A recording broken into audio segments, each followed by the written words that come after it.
Good morning, ladies and gentlemen, and a very warm welcome to this Governors for Schools webinar. The focus of today's session is hot topics. That's all that's new or relatively new that's happening in the world of education that we think is of specific interest to governors and trustees. Just a word housekeeping before we start, if you don't mind. If I could ask you to please use the Q&A panel rather than the chat. Unfortunately, I can't see the chat when I'm actually presenting. Emma is working away in the background and will help me by answering any questions. But if you could make sure that the questions all go onto the Q&A panel, that would certainly hopefully enhance our ability to be able to respond in a timely manner. Please, it is your session, so ask questions, make comments as we're going through, and between us, we will do our level best to respond to them. Okay, so with no more ado, let's kick off. My name is Steve Barker, and that's a somewhat flattering photograph. In other words, it's a very old photograph of me. I'm your host for this morning. I'm actually here representing Better Governor, which is part of Judicium Education, which in turn is actually part of the supporting education group of companies. It's my pleasure to be here again today, and as I say, this is your session, so please do make it as interactive as possible by asking questions and making comments. We've got a fairly full agenda this morning. There's a lot going on in the world of education, as I'm sure you're very well aware of. And the session of the oh, sorry, Russell, they've got a lot of echo on my signal. There shouldn't be. I've got a directional mic, etc. So I do apologise. I'm not sure there's a great deal I can do about it. Let me continue. I don't know whether anybody else is. Please don't flood the question panel with that. But maybe if you could put any comments on that in chat, and Emma will actually monitor those for you. So coming back to the list of topics that we're going to be reflecting on this morning. First and foremost, you will all be very aware that we have a new Ofsted framework coming up in November. We're going to spend a little bit of time talking about that. We've got the new version of Keeping Children Safe in Education for 2025. We have the writing framework, which I won't say a huge amount of, but that does impact on all of us wherever we're governors. Attendance is something of a perennial issue at the moment, and we need to ensure, as those responsible for governance in our settings, that we're actually keeping that on the agenda. A couple of very recent ones. Literally yesterday, I think day before yesterday, the government have produced new access to national data on early years foundation stage. So that is one just for primary governance. Apologies, secondary governors, but it'll be a very quick one, I promise you. Pupil outcomes, just a reminder that information is actually being published all the time. And then again, very new this week, support and intervention in schools. The Department for Education has replaced its schools causing concern guidance. Did that last year, or renamed it. This year it's completely rewritten it. So just a couple of things to say on that at the end. But just to keep things moving along, let's start off with the first of those, Ofsted. Ofsted is changing. That can't have escaped many of our notice radar, I would suggest. We had press release last week. You may be able to see on the screenshot on the left-hand side of your slide, right at the very bottom, it says published the 9th of September. This was expected, of course, it's not a surprise, but what we didn't actually know was the confirmed launch date. Sir Martin Oliver, His Majesty's Chief Inspector, announced last week that that now will be the 10th of November. So little way to go, but it's only just around the corner. The important things that have been said about the framework, and I'll say this is not comprehensive, everything you need to know about the new Ofsted framework at all. We, Governors for Schools, are planning a dedicated session on that, hopefully later this term, so more news about that when it's available. But this overview today launches on the 10th of November. Ofsted have already confirmed that there will be what they're describing as enhanced quality assurance measures introduced with that framework. A lot of that, of course, is a reflection on the consultation that was conducted last year and this year, and also, of course, the inquest into Ruth Perry's death. And this is supposed to be a response in part to that as well. One of the other things that Ofsted have actually said is that there will be fewer inspections in November and December 2025. as I say, 10th of December means there's only 2 weeks in December anyway. There will be fewer, and that's because the inspections that do take place prior to Christmas this year are going to be led by senior HMI, as opposed to inspectors who inspect part-time, who are based in schools. And they've also said that there will be no inspections at all in the last week of the autumn term, because that's when they're going to be rolling out training for all of the ordinary inspectors, they're called, in other words, the school-based ones. Excuse me. Okay, just a very quick gallop across what the inspection framework is actually all about. And I've used these two graphics here because I found them in an article online from an organisation called Teacher Active, and I actually think they're quite nice visual graphics to actually understand. So on the left-hand side, first of all, we have got the 9 core judgments. Actually, it's 8 plus 1, and I'll explain that in just one moment. We've done away with the 4 areas that were actually being judged in the current inspection framework, and that's being replaced by this report card system, which looks at no overall judgment for the school.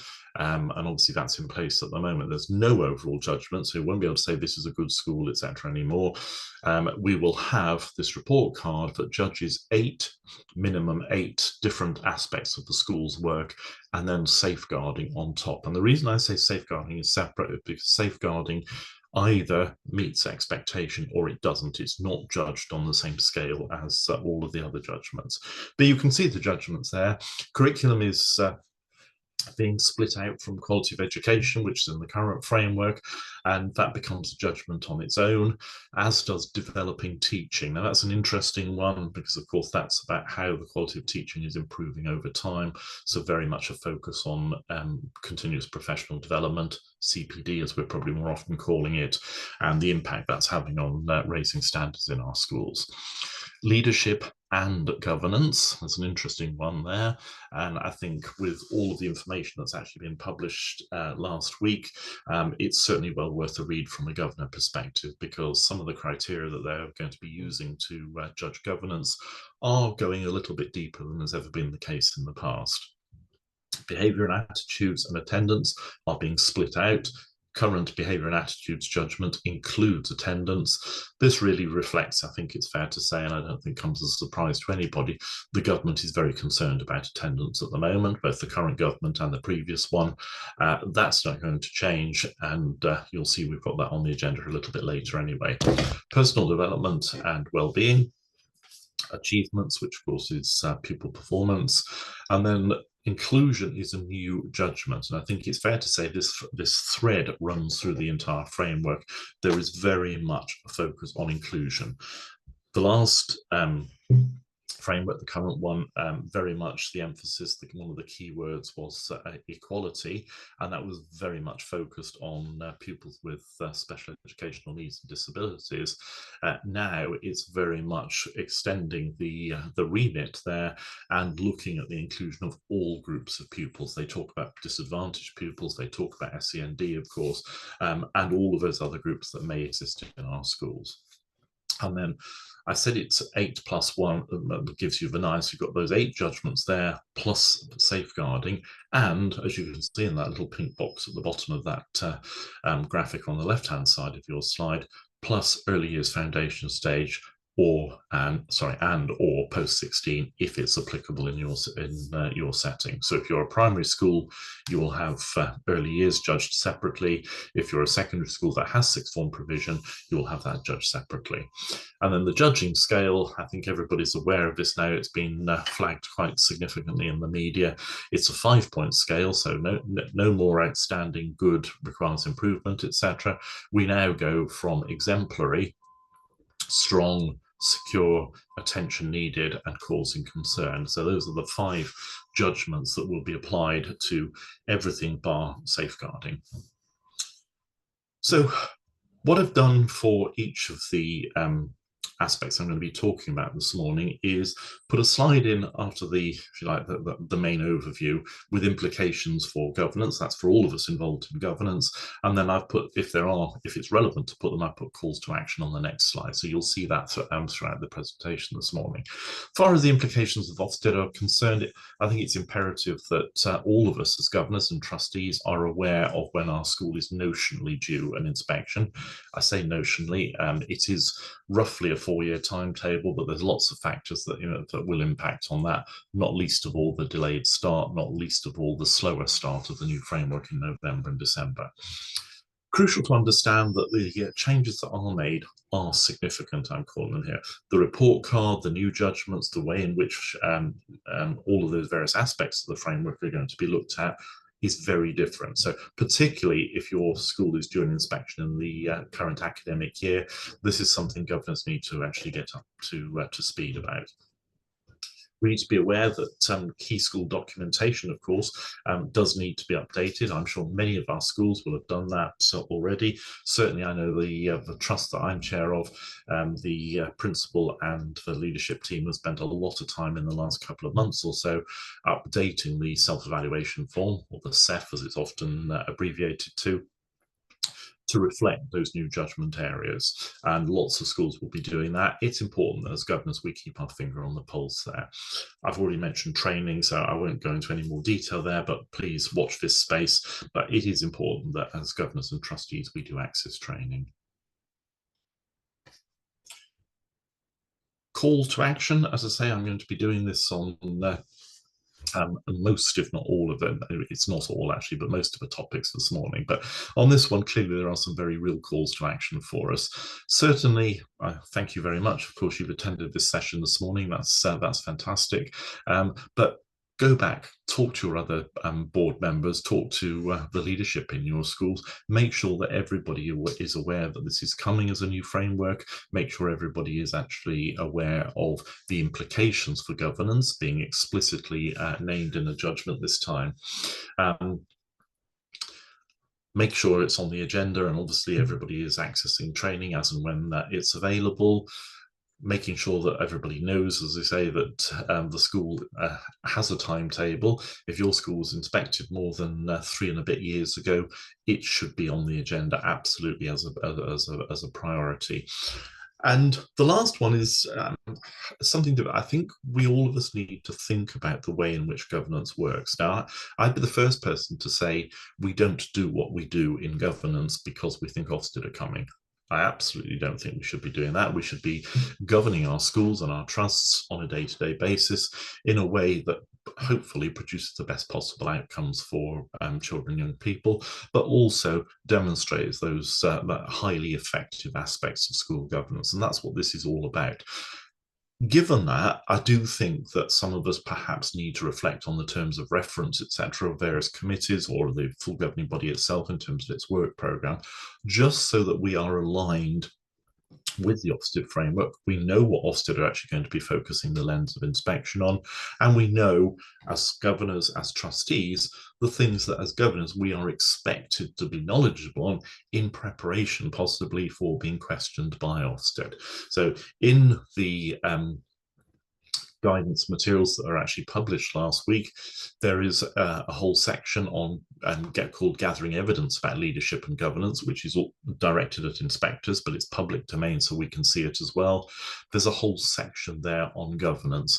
In Gathering Evidence about Governance, inspectors consider the extent to which governors and trustees, and there's about 7-8 bullet points there. So again, the training, when we put it out, will actually be focusing on a lot of those issues, but it's crucial that governors know that. So if your governing body doesn't have a huge focus at the moment on the well-being of staff, you probably ought to think about putting that onto the agenda, putting that into a committee framework or into the full governing body's work if you don't have committees, just so that governors know what schools are doing on that front, because it is now listed as one of the things that Ofsted will be looking to governors to have some knowledge about. Okay, that's all I wanted to say on Ofsted. I don't see any questions on the board at the moment, so I'll assume you're all relatively happy. Please do keep those questions coming, but in the meantime, I will move on to the next section, which is focusing on keeping children safe in education. Keeping children safe in education is the seminal guidance document on safeguarding in schools. It is updated every year. The draft version of this, of course, was published last term. It was published at the tail end of June. And the main version of it was actually updated in terms of the draft being taken off the front cover. No other changes made to it. Was published to take effect on the 1st of September. So earlier this month, and hopefully that will have actually informed safeguarding update training in many of your schools who had inset days at the beginning of term as well. Important thing to know from a governor perspective, there are no changes in part one. Part one of the guidance, it's split into 6 main different parts. Part one is the section that all staff are expected to be given a copy of, to read and to understand. The key thing from a governance perspective, of course, if staff are expected to know that, so are we as governors. It doesn't say statutorily we have to do it. However, our responsibilities for safeguarding are paramount in our schools and trusts, and therefore I think part one and part two are things that governors need to be aware of. Part two is the section that talks about the leadership and management of safeguarding, and of course we as governance, we are responsible in part for the leadership of safeguarding in our schools, so crucial that we know what's in there. There have been some slight changes in part two. They are predominantly, I would say, updates on things that have changed slightly in the last 12 months or so, or references to changes that are anticipated coming a little bit further down the road. The RSHE revised guidance, for example, being one of them, technology standards in schools, and also advice on AI. And elsewhere in the document, there are some very minor tweaks, which for the most part are, I've said updates and corrections. Most of them are correcting grammar errors, etc., from last year, and tweaking various sections in terms of this particular guidance document has now been withdrawn, this one's been added, etc. So this is a year where there have been no significant changes, but I have on this next slide identified what those changes are. A lot of them are actually in part two. The significant ones that we need to be aware of absolutely are in part two. So within that part of part two, there are, of course, all of the areas which governance is responsible, our statutory duties, etc. And in addition to that, the expectations on the designated safeguarding lead, the person in your school or your trust who is ultimately the leader of the drive for safeguarding in the school. And within the part two section, there's always been a section on online safety, but what has been added this year is a little bit more detail on some of the risks that could, and very often do, present themselves to our children and young people. And that list of risks now includes the risk of disinformation, misinformation, and conspiracy theories, mainly linked to children's online access, the internet itself, chat rooms, gaming rooms, etc., that kind of thing. I think it's really important that from a governance perspective, we know what our school is doing, predominantly through the curriculum, of course, to ensure that youngsters actually understand the distinction between those words. So, disinformation is unintended, but wrong messages. Misinformation is a deliberate act to give inaccurate information. And conspiracy theories, of course, we need to make sure that our children, our young people, are aware that there are people out there deliberately trying to actually mislead, or perhaps not deliberately trying to mislead, but putting out messages which are not supported by evidence and therefore need to be treated with a certain amount of circumspection. Also on online safety, there is new wording with regard to the filtering and monitoring responsibilities. Those are very real and very much part of governance. something that all boards ought to be receiving reports back from the leadership team on a regular basis. Filtering, in other words, how are we filtering out inappropriate content, and monitoring to ensure that we are filtering effectively, or if there are any breaches, though they are reported so that corrective action can actually be taken. There's also a link to the Department for Education's new generative AI guidance materials for schools in terms of product safety, and yeah, that's something that schools need to be aware of.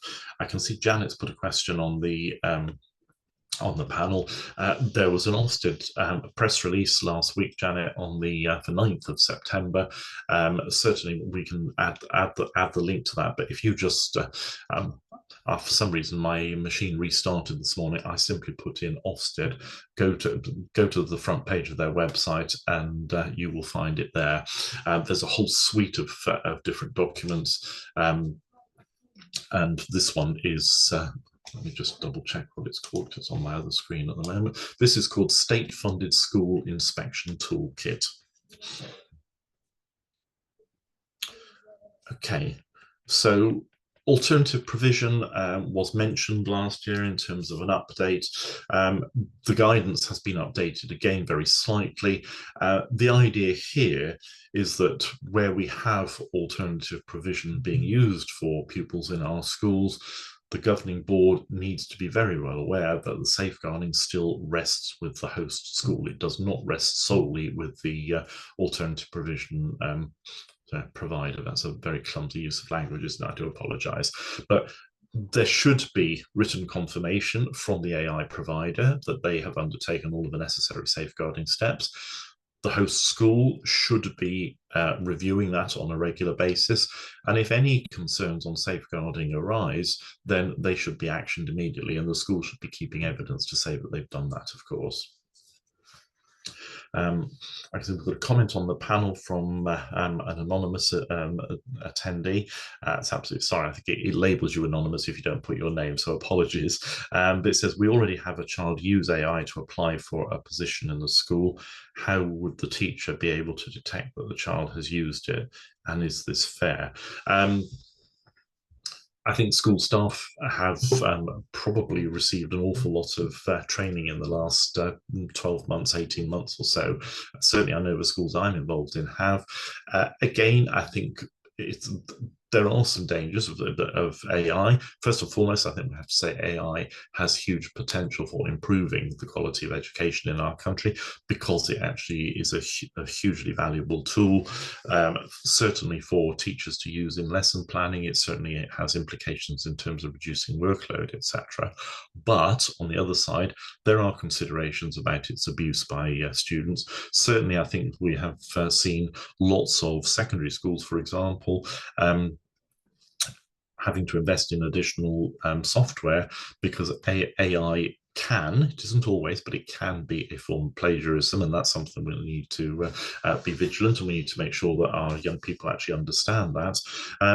I know from a personal perspective, I am pretty certain, it's very difficult to prove, but I'm pretty certain that I have seen complaint letters into schools that most definitely have been drawn up on using AI, I should think it's fair to say.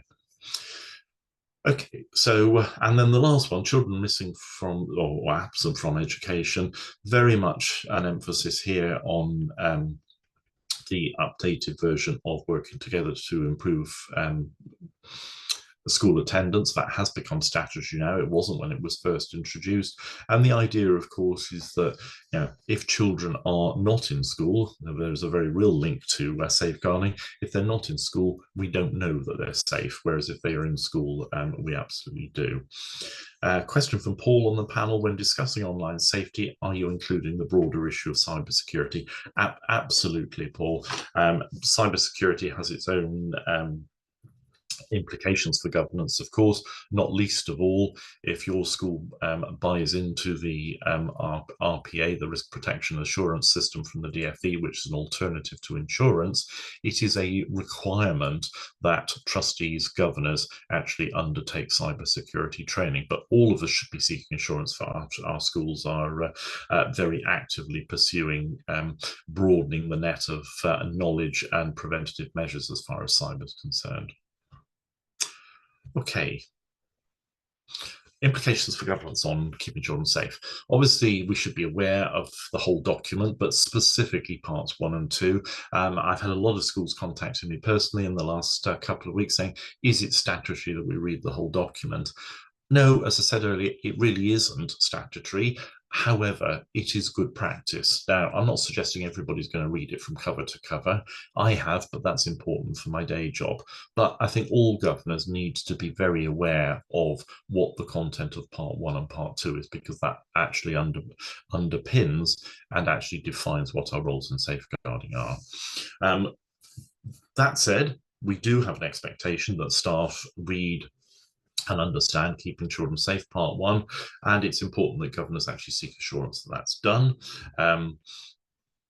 Governors' training on safeguarding is a priority that often gets overlooked. It is an expectation now that all governors on induction, so new governors, must include safeguarding training as part of that, and then that is regularly updated. So the regularly updated means that all of us should, and regularly in DfE parlance and all other aspects of governance tends to mean annually at a minimum.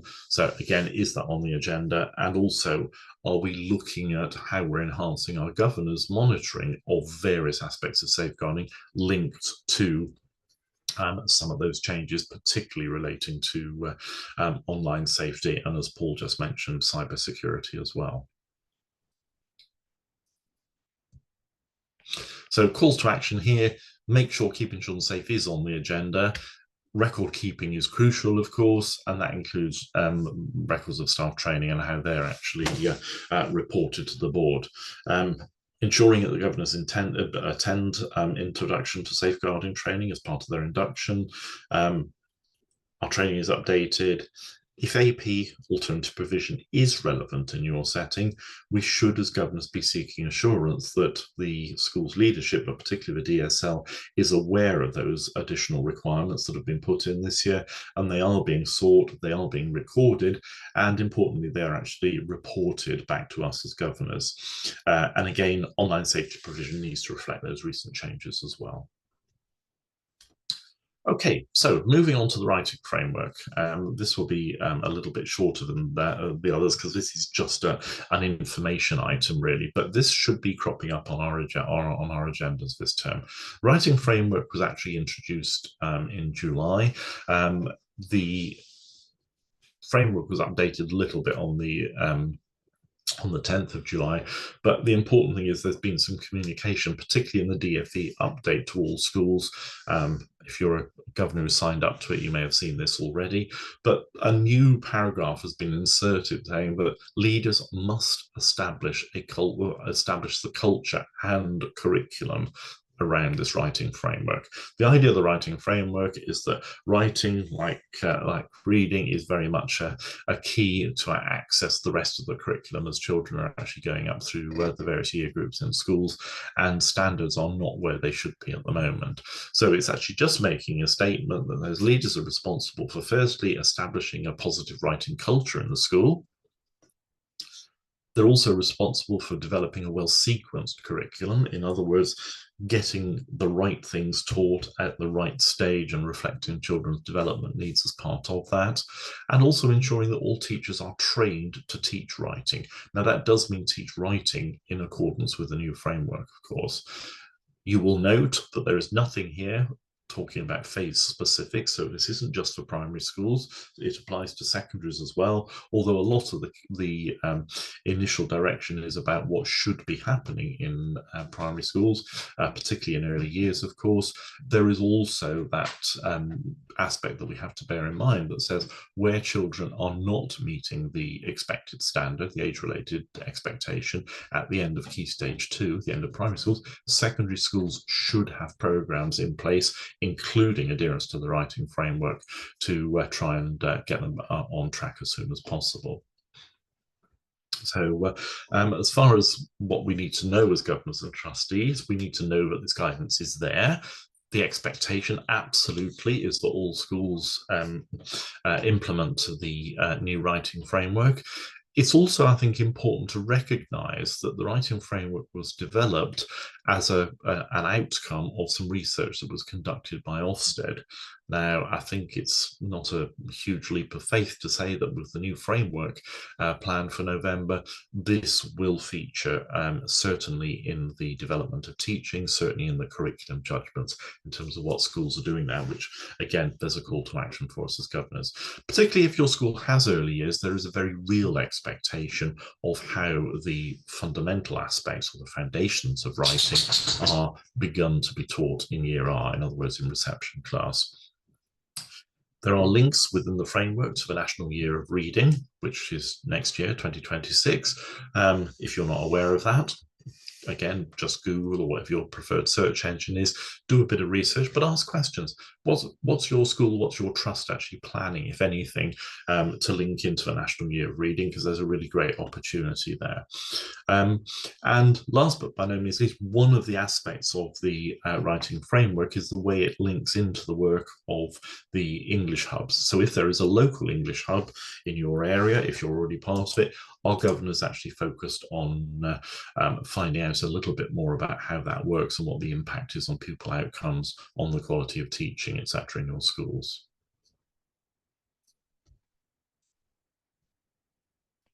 So calls to action on this one, certainly ensure everybody knows about it, of course, by putting it on the agenda this year. So maybe a conversation with your clerk or your governor's professional about that.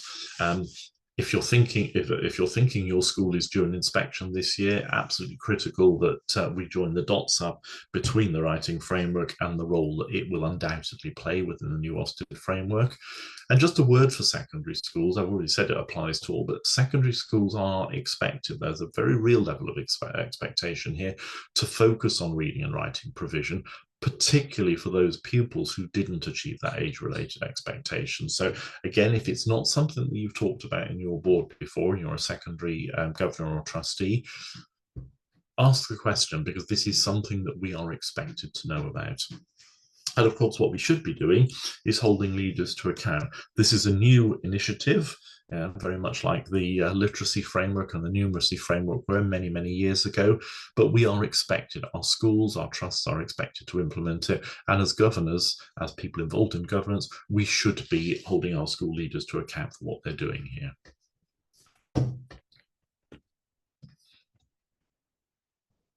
Okay, I wanted to move on now and talk very quickly on the agenda necessity of making sure attendance is there at the moment.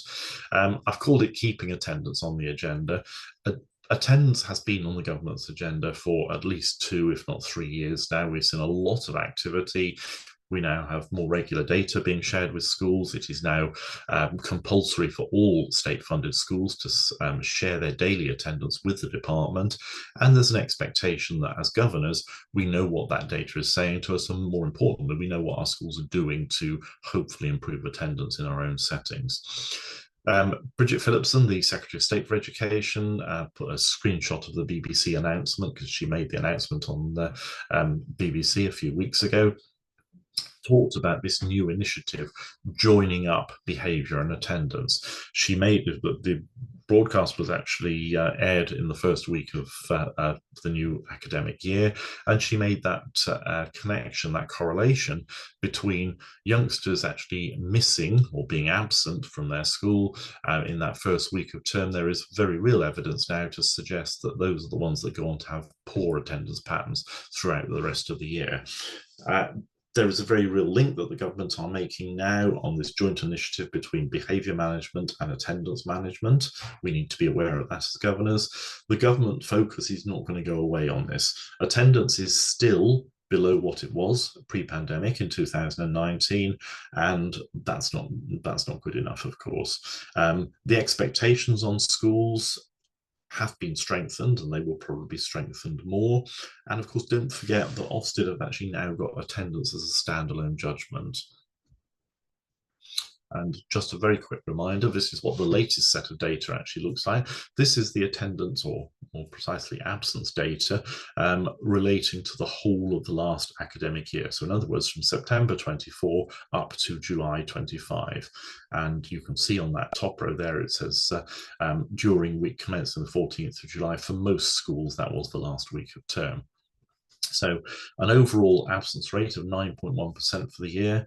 That is perilously close to only 90% in attendance overall, of course, which is not good enough.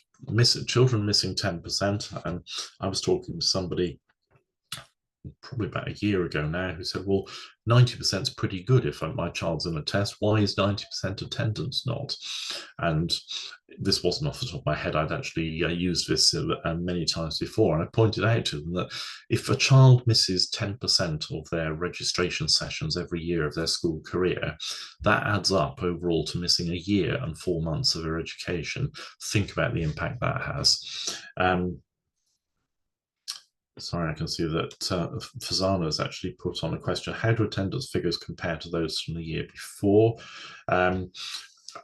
They are marginally better. One of the things that I haven't actually got the data in front of me, Fazana, but you can certainly look it up on the DfE site. But certainly the press announcement that came did say that I can't remember the number. I think it was 500,000 more individual attendances over the 12-month period. But forgive me, I haven't actually got that data to hand. But certainly I can look that up and send it to you, or because you can actually look it up by DfE attendance, and year-on-year comparison is actually out there. Point I wanted to make is also you can read the data for yourselves. The persistent absenteeism rate at the bottom there, 18.7%. That's still way, way too high. That includes anybody that misses 10% or more of the potential registration session. So we've still got nearly 20% of pupils across England for the whole of last year falling into that category. This is data we should be looking at in our schools. It's data that we should be aware of, and we should also be knowing how that compares and contrasts. And in order to do that, of course, attendance does need to be regularly discussed, should be a recurring item on the governing body, or if you have a committee that looks at that, on their agenda. It's important that as governors and trustees, we actually know and understand what the barriers to attendance are. So if we've got a figure which is close to that, near 20% of persistent absenteeism, what are the reasons? Is it illness? Is it mental health? Is it parental disengagement? Whatever it is, we should know about the context in our schools. And more important, or not more important, but equally as important as that, the next part of that pathway, of course, is, okay, those are the issues, these are the numbers, what are we doing about it? And that's the crucial thing, and that's what governors should actually be talking about. We've got another anonymous question here. Do we know the percentage of those that struggle in school with SEND? That's something that you could explore in your own governing bodies. The press release, the monthly press release from the Department for Education about attendance does split out for secondary, primary and special schools, but it doesn't, I don't believe, split out SEN data for everybody. But certainly in your school, schools can actually go on and interrogate the data. You can certainly get that information there, because obviously there are some youngsters who would be missing school for reasons connected to perhaps their special needs, might be medical appointments, etc. And it gives you a way to actually know what they are, with withdraw that data from the data you're looking at, just so you know what it is with and without. But again, we shouldn't automatically dismiss data sets like this. What we should be saying as governors is there anything that we can do to improve that? Can we persuade parents to try and go for after school, late afternoon rather than mid-morning appointments, that kind of thing? I realize that's possibly a little bit naive saying that, but it's certainly something that we need to be mindful of. Okay, and calls to action, obviously, I've talked about it being on the agenda already. That DFE data, those blue boxes on the last but one slide, that is produced on a monthly basis now. Schools should be looking at this. We should know how attendance in our school, in our trust, compares to the national picture. We should be drilling down into that data to enable us as governors to actually have a very real understanding of what attendance is and what we're doing to improve it. I've included this third bullet point in here because it's something I've shared with clerks and GPs in the last couple of weeks. I think it's a good idea to record the attendance, even if they're shown on the screen or they're shown in a separate PowerPoint to governors. Record in the minutes the actual top line figures, so overall attendance, overall absence, etc. were. Then when governors come to read the minutes for the next meeting, what we're doing is keeping that data top of mind and actually encouraging them to do that compare and contrast. Okay, this is the primary only one, so apologies to governors in secondary schools, but I will make this very quick, I promise you. As you can see on this screenshot that's in front of you now, this was only published 3 days ago, and what this is, GLD is good level of development. This is basically one of the criteria that's used to judge the performance of children coming out of reception year in mainstream schools, against a set of development and learning criteria. If you're a governor of a primary school, you'll be familiar with it. The important thing for us to know is that you can now, only school staff to do this, but the expectation is therefore we should be looking for them to actually go onto this website, do some comparisons and share those at governor committee or governing body sessions. So it's a new new tool rather, but it does have access issues. We can't freely access it as governor. I haven't put what we need to know here. I think this is one where there's just a very simple two calls to action, so to speak, for us as governors. Firstly, if you are a primary school or an infant-only school, be aware that this is there and ask if your school leadership has actually explored the data. Do they even know it's there? Ensure that governance actually knows the messages. Sorry for the typo on my part there, I do apologize, behind the data. In other words, it's one thing to look at the data, but what does that say? Does that tell us something about the way in which the curriculum is being delivered in our school? Does it tell us something about the way in which perhaps staff training, and I'm not just talking teachers here, but staff training has been undertaken? Again, coming at it from that great governance perspective, what more could we do? So looking at the data, understanding the data, but also being aware of what the school is going to do to hopefully try and improve that data moving forward. And don't forget that this is actually a very real connection to this new Ofsted framework. So I don't want to be scaremongering on this, but if Ofsted are coming to your school sometime soon, then it's even more an imperative, I would say. Okay, want to move on to this is the last but one section this morning, on to summer 2025 pupil performance outcomes. This isn't just about Key Stage 2, this is about everybody. I just happen to have used a Key Stage 2 screenshot on the front of this slide here. You will see this is actually dated the 8th of July. This is very, very top line, but Key Stage 2 data has already been published. So it's one thing to say, well, actually, we've looked at this. We know what our results were last year. Our analysis as governors, our knowledge as governors and trustees needs to go beyond that, I would suggest. So yes, have a look at what's already been published, but be mindful there's lots of other stuff coming out sometime soon. Key Stage 2 data is due later this month. Date unspecified yet. It may be today, actually, because Thursday is a good publishing day for the department. There's always much more published on a Thursday than any other day of the week. Key Stage 4, nothing from the DFE yet, although there was a very, I believe, a helpful blog published by Ofqual on the 21st of August, and I've got a screenshot of that on the next slide. But just be aware, my key message here is there is more detailed analysis coming soon. That needs to come to governors as well as to our school leaders. And again, just a reminder on Key Stage 4 and 5, this is what Ofqual published. And again, this gives you, going back to 2017, the all subjects pass rates at grade 4 and above. So, you know, they put the C there is just to reference the old framework, but we've had numerical grades for several years now, so hopefully we don't need that. But grade 4 and above, overall pass rate this year was 67.1. The government are saying it's broadly in line. I think the slightly worrying part of that, of course, is that it hasn't moved significantly this year from where we were pre-pandemic. Pre-pandemic years, there were different marking regimes, which some people say is why it went up slightly. Key aspects here, there were far more entries for post-16 at GCSE level in 2025 than there were in 24. So in other words, that implies that there are many, many more retakes taking place than has been the case, particularly in GCSE maths and English. Triple science, so doing separately physics, chemistry and biology, also fell, although doing the double award science, which is combined science, that was actually up, which probably one tends to balance the other one out.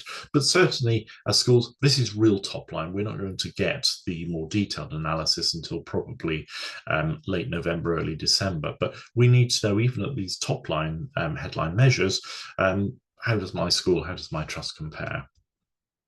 So implications for governors, certainly governors, governing bodies and trust boards need to be looking at the in-depth analysis of their schools' results, their own schools' results. There's no reason why that can't happen this term.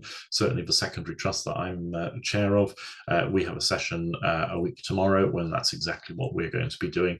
But of course, that's really without very much national data. There's some available, but not very much. We need to watch out for future publication for the DFE. As I say, late November-ish for Key Stage 4 and 5, and late October for the, as I say, there's one due this month, and late October will be not the final, but this will be the more detailed analysis coming out for Key Stage 2 schools. Again, governors and trustees, in order to keep yourself up to date of what the performance measures are, respectively, for primary and for secondary, access training, there is plenty of it around. Make sure that you and enough people in your board have the ability to understand what performance data, particularly pupil performance data, is telling us about our school. So moving on, support and intervention in schools. As I said in the introduction, for many, many years, we had a document called Schools Cause of Concern, and this was the guidance primarily for local authorities initially to intervene in schools that they did not feel were performing enough. For the last 10 years, it has also been aimed at various people from the Department for Education, regional directors, etc. Changes in names, they're now called the Regions Group, which is abbreviated to RG. That's part of the Department for Education, but also the RISE intervention teams, Regional Improvement for Standards and Excellence.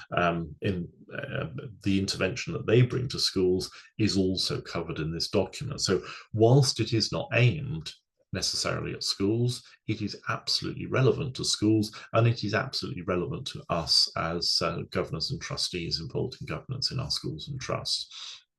It applies equally in academies as well as maintained schools, which wasn't necessarily always the case. So all I'm doing is flagging this up. Know it's there. Talk to your head teachers, your principals, your CEOs. Make sure it's on the agenda, particularly, and I don't wish to be pejorative here, but if your school is in danger of being in that what's currently still called requires improvement category, this applies to you because you will be labelled as a school causing concern. The only thing I would say in terms of the implications for governance as far as this is concerned is to be aware of the document's existence, but also, perhaps more importantly, to be aware of the powers of intervention that actually exist. Local authorities still have the ability to act on what they perceive as weaknesses in governance, by putting in interim executive boards. There's a whole section on how that works. The RISE teams also have the ability to do that, and that could be for financial reasons. It may just be because of the weaknesses identified by Ofsted or even by the local authority. But I think what we need to be aware of is whatever the state of governance or school performance generally, if your school does require improvement, if under the new guidance where it's defined as requires significant improvement, you most definitely will be subject to the interventions contained within this document. And then that obviously applies to special measures schools as well. And then there is greater emphasis in this document than there has been for quite a few years on what are being defined as stuck schools. Stuck schools are those schools that have perhaps not been judged to require, require special measures, but nonetheless have not been capable in Ofsted's eyes to be worthy of generating a good judgment under the existing framework. They're stuck in that sort of requires improvement. Now, again, there is a case that's been put forward by government for a couple of years now saying those stuck schools, they're the ones that intervention should be focused on. So we don't want them to sink lower. We don't want them to become schools that require improvement or special measures. We want them to actually be put on a trajectory for improvement. So that, ladies and gentlemen, brings me to the end of what I wanted to say this morning. We've got through it in slightly less time than I thought, but that's probably because we haven't had that many questions so far. If there are any other questions, we have got time. So if you've got a question, then please, now is the time to ask that. Just whilst you're thinking about that, sorry, I didn't mean to do that. I wanted to say that all of the documents that I've actually talked about this morning are very, very much easy to get hold of. We will send out a slide with all of the links, but as I say, if you use your preferred search engine to actually search for any of them, then I think, that's probably the easiest way to get hold of any of the documentations I referred to. Paul's asking, any golden nuggets about governor recruitment? Talk to your local representative from governors for schools would be my advice on that. Governor recruitment is getting more difficult. There's no doubt about that. There's a lot of talk at the moment about governors getting more difficult. I don't think it is myself, if I'm really honest. I think there are pressures on governance. There's no doubt about it. I think we need to get smarter in terms of the way within our governing bodies we use delegation ourselves. I think we need to think about our well-being as governors. There's no doubt about that in my mind. Okay, well, I don't see any other questions, and there's some very, very kind comments on the Q&A panel and in the chat. So thank you very much for those. I hope the session's actually been useful for you today. And as I say, please come back again in the near future and enjoy the rest of your day. The sun is actually shining where I am now, so I hope it is where you are too. Oh, hang on, we've got somebody asking a question about school food. Sorry, Russell, if you want to put that on the in a little bit more detail, I'll happily try and respond to that for you.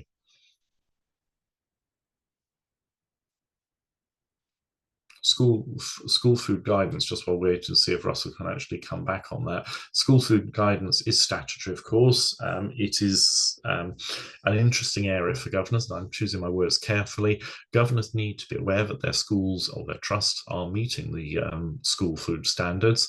We are operating in very difficult times at the moment. There are lots of catering companies, lots of catering arms of local authorities going out of business, which will put strains on lots of governing bodies, lots of schools in terms of how they continue provision. Russell's question, thanks Russell, is there going to be a review on school food? Not that I've heard of, I have to say. That doesn't mean it's not true. I'll do a little bit of research on that, Russell, and I will get back to you. Louise is saying, how often do your briefing sessions take place? Emma, sorry, is that one you could come on and answer, Emma? Yes, we are very fortunate that Steve does these once a half term for us. So Oh, do keep sorry, an eye on your I thought you meant more generally. I didn't think you meant just me. Sorry. I mean, in talking about these webinars in particular, we'll have one of these every half term, and Steve is really great at responding to kind of particular topics and issues that are especially relevant at governance in that time. So please do keep an eye on your emails, and we'll let you know when the next one is coming out. But we will also at Governors for Schools let you know when we have other sessions running. For example, as Steve mentioned earlier, there'll be an Ofsted one later on in the term, and there'll also be something around wellbeing in October as well. Brilliant. Thanks, Emma. Yes, sorry, Russell, I've just seen your other comments about it was trailed before the summer holidays by the Secretary of State. There is a line in the Children's Wellbeing and Schools Bill that's, I think it's at its final committee stage in the House of Lords at the moment, about food standards, but it didn't say anything more. There was no real detail. So Mike, I'm afraid I can't tell you more than that, but say I will do a little more research on that and I will get back to you separately. Liz, hi Liz. Liz is actually asking how often would we expect governors to complete prevent training? There is no requirement that I'm aware of, Liz. My advice to governors is that you ought to do it on a fairly regular basis. I don't think that needs to be annually for governors, but certainly every couple of years. I think if governors haven't undertaken prevent training for a couple of years, they should, because of course the prevent guidance was actually updated in the last 12 months. Okay, I think that does actually bring us to the end of the questions on the panel. I can't see any others there. So just to say thank you very much again for joining us this morning, ladies and gentlemen. Look forward to seeing you again soon. Thank you very much indeed. Goodbye.